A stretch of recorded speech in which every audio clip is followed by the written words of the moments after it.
Hello guys! Trip to Baguio tayo ngayon. Kasama ko po ang mga Team Laagan. Fast forward tayo guys. Andito kami sa PTX ngayon at sasakay tayo ng bus papuntang Baguio. Mahigit 5 oras po ang biyahe. At first time ko pong sumakay ng bus na may CR. Kaya pag nasuka ako, doon na ako susuka, hindi na sa cellophane.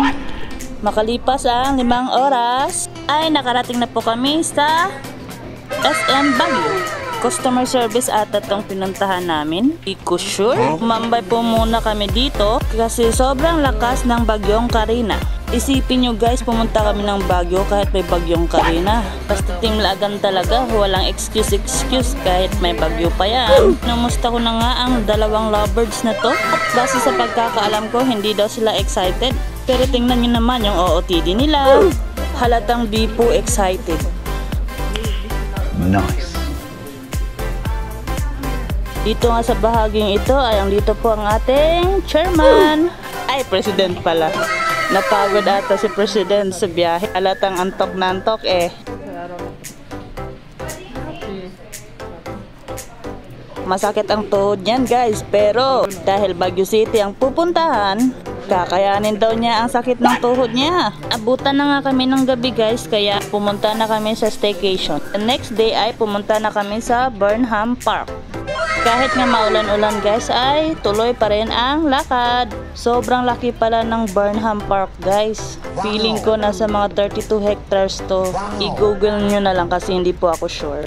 Habang nagpi-picture taking nga sila, imutan ko palang sabihin na inuna namin ang pasalubong center puntahan. Bumili kami ng mga pagkain doon at mga souvenir items. Sa sobrang amaze ko nga doon sa lugar na yon, ay nakalimutan kong mag-video. Kaya hindi ko mapapakita sa inyo guys, pasensya na. Na-excite lang si Lola. Papakita ko na lang po yung mga larawan doon sa pasalubong center. Tada! Medyo kapos na nga po kami dito sa oras namin. Kasi ang plano po ay 1 day lang po dito sa Baguio. Mga bandang 10 AM na ata dito guys. Medyo nagmamadali na po kami kasi 11 AM ata yung check out namin. Fast forward tayo. Ramdam ko na nga po yung pagod sa paglalakad. At pinuntahan nga po namin yung man-made lake na mostly po nakikita natin sa TikTok at social media. Lahat po ng spot guys, kinukunan po namin ng picture. Nice. For souvenir. At may pagmalaki kang, ay nakapunta na pala ako dyan. Dito nga guys, napansin ko kahit ang layo na ng nilakad namin, hindi pa rin pinagpapawisan yung kilig-kilig ko.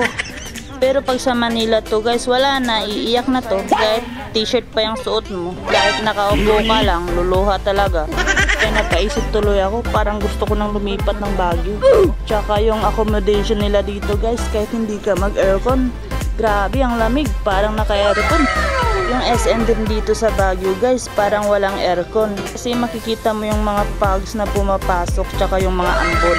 Yung lamig din, katulad lang din sa Manila. Kaya nakakanangha. Okay.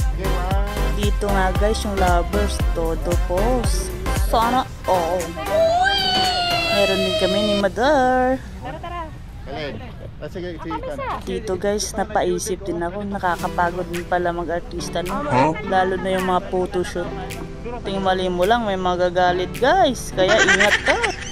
Dapat sumunod ka na lang din sa gusto niya. Alam mo na, yung pinipili, matanda o bata, nabing post ka kagad. Bawal magbagal-bagalan guys. Paano na lang kaya kung sa mga totoong photoshoot? Ewan ko na lang. Kaya saludo ako sa mga artista guys, grabe. Nakakapagod kaya yun. Yung iba na-enjoy naman nila yung pag-posing. Pero ako guys, ayaw ko nagpo-posing guys.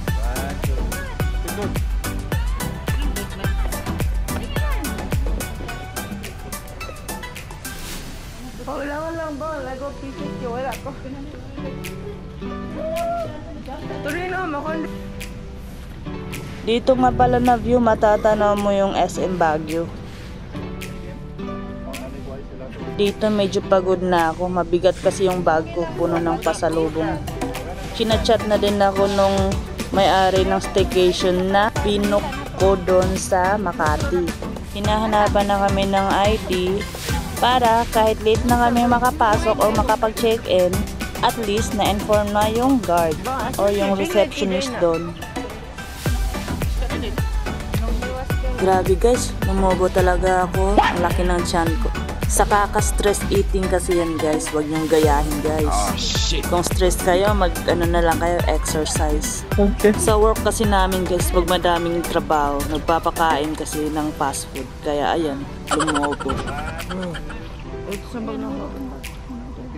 After nga dito guys, ay pumunta na kami doon sa boat. Pag sulod niya, gamay kayo. Smaller siya. Ito nga, ramdam ko na yung sakit ng paa ko, kaya umupo muna ako. Tsaka nabasa na din yung sapatos ko. Kasi yung ulan pahinto-hinto.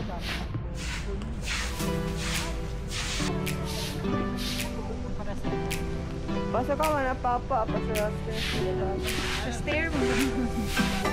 Ha? Kagandahan pala dito sa mga rides nila guys at iba't iba pa, hindi masyadong cozy tulad sa iba. 300 lang. Budget friendly sila guys. Pero dito sumakay kami for picture lang, tsaka experience. Yung ate ko dito, hindi sana siya sasakay kasi nga takot siya. Nasa 5 feet lang yung lalim nito guys. O mga hanggang leeg ko. Nga pinasuot na kami ng life vest at bawal daw itong tanggalin. Pansin ko nga dito guys, medyo natatawa ako. Yung si Ariel, yung design sa bangka. Ito pala yung nakikita ko sa TikTok na parang pagod na siya. Parang may dysmenorrhea. Pero okay na guys. Kasuan sana yung gusto namin kasi maganda. Kaso sarado doon.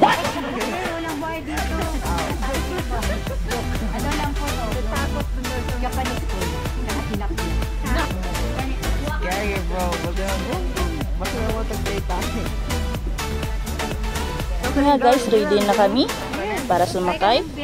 Nauna pala kami ng mama ko. Medyo natakot pala ako pag sakay ko kasi nga feeling ko tataob yung bangka. Sa sobrang bigat ko ba naman. Excited pala si mother guys, kaya siya yung unang sumakay.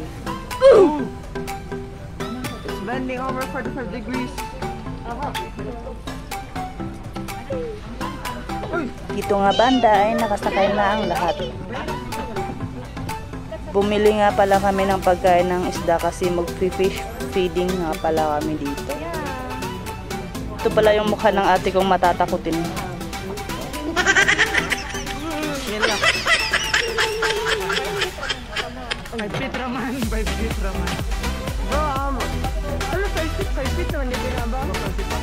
Nakaya sa 5 feet na daw po na. Asa na mag-swing yung bang na 5 feet naman daw po.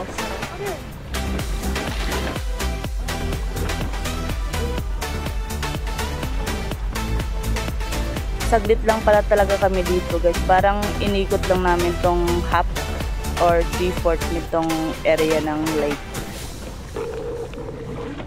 Gusto ko sanang isawsaw yung GoPro sa ilalim guys. Titingnan ko kung marami bang isda. Kaso ayaw ko nang maglinis ng camera. Yun nga, may nakasalubong kami. Ang friendly nila, nakasmile silang lahat. Ito nga, nag-stop over kami dito kasi dito daw yung mga isda. Pero parang wala namang isda, siguro dahil ulan. Kaya binuhos na lang ng pamangkin ko yung mga pagkain ng isda. Oh no! Parang hindi pa umabot ng 3 minutes to 5 minutes, bumalik na kami. Kasi very short na yung time. Dito nga, enjoy na enjoy si mother. Tsaka yung brother-in-law ko.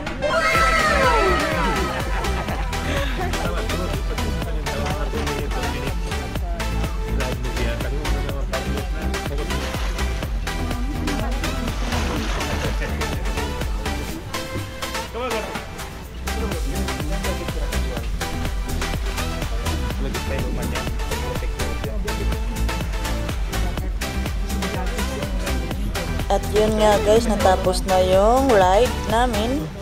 Kaya naglakad na naman kami ulit.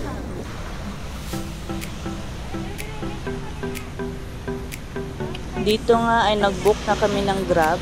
While nag-aantay po sa sasakyan ay nag-picture ulit sila. Pansin ko nga na hindi kaya yung one-day tour sa Baguio.